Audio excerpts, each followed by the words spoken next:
welcome to another edition of Urbanesque Living. I'm your host, Chef Tish Tansil, and today we are going to be making something smooth, creamy, and delicious, and maybe even a little bit nutty.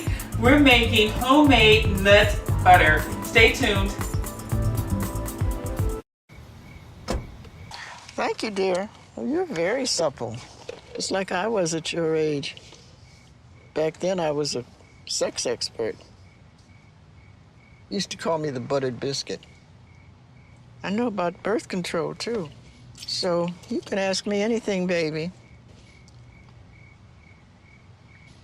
Bedsider.org has birth control information and a lot more. And it's... Have you had sex in this car yet?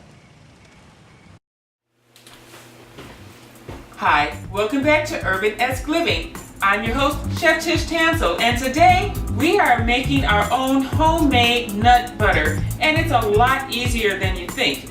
If you have a food processor, it's as easy as 1, 2, 3, and I'm going to show you how to do that right now.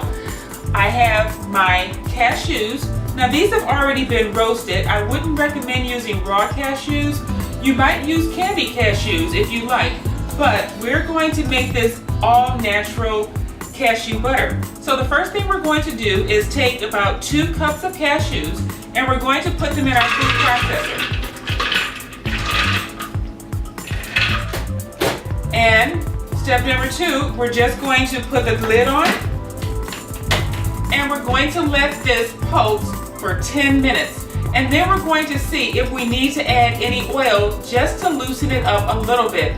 I don't recommend adding the oil at the beginning because you want to make sure that it's not too loose. And if you add the oil too early in the process, you might get runny butter. So we don't want that. We want it nice and smooth and creamy. So I'm just going to turn this on, and in 10 minutes we're going to come back and see how this looks.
Okay, so as you see, making your own homemade nut butter is as easy as 1, 2, and 3. You're done.